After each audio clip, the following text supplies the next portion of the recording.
سورہ فاتحہ 7 آیتوں پر مشتمل ہے، جن میں سے پہلی 3 آیات میں اللہ تعالیٰ کی حمد و ثنا ہے۔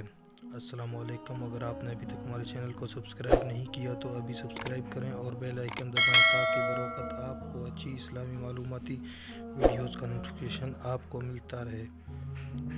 سورہ فاتحہ 7 آیتوں پر مشتمل ہے، جن میں سے پہلی 3 آیات میں اللہ تعالیٰ کی حمد و ثنا ہے اور آخری 3 میں انسان کی طرف سے دعا و درخواست کا مضمون ہے۔ صحیح مسلم میں بروایات حضرت ابو ہریرہ رضی اللہ عنہ منقول ہے کہ رسول صلی اللہ علیہ وسلم نے فرمایا کہ حق تعالیٰ نے فرمایا کہ نماز یعنی سورہ فاتحہ میرے اور میرے بندے کے درمیان 2 حصوں میں تقسیم کی گئی ہے، نصف میرے لیے ہے اور نصف میرے بندے کے لیے۔ جو کچھ میرا بندہ مانگتا ہے وہ اس کو دیا جائے گا۔ پھر رسول صلی اللہ علیہ وسلم نے فرمایا کہ بندہ جب کہتا ہے الحمدللہ رب العالمین تو اللہ تعالیٰ فرماتا ہے کہ میرے بندے نے میری حمد کی ہے، اور جب وہ کہتا ہے الرحمن الرحیم تو اللہ تعالیٰ فرماتا ہے کہ میرے بندے نے میری تعریف و ثنا بیان کی ہے، اور جب بندہ کہتا ہے کہ مالک یوم الدین تو اللہ تعالیٰ فرماتا ہے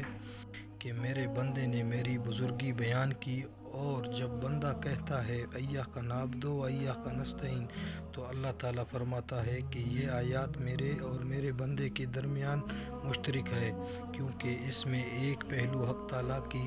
حمد و ثنا کا ہے اور دوسرا پہلو بندے کی دعا و درخواست کا ہے۔ اس کے ساتھ یہ بھی ارشاد ہوا ہے کہ بندے کو وہ چیز ملے گی جو اس نے مانگی۔ پھر جب بندہ کہتا ہے اہدنا الصراط المستقیم آخر تک تو حق تعالیٰ فرماتا ہے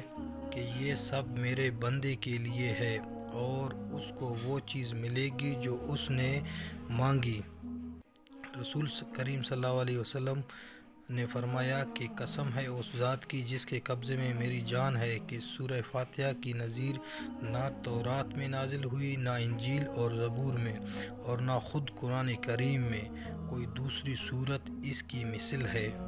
نیز نبی کریم صلی اللہ علیہ وسلم نے فرمایا ہے کہ سورہ فاتحہ ہر بیماری کی شفا ہے۔ اس طرح حدیث میں ہے کہ رسول صلی اللہ علیہ وسلم نے فرمایا ہے کہ قرآن کریم کی سب صورتوں میں عظیم ترین الحمدللہ رب العالمین ہے۔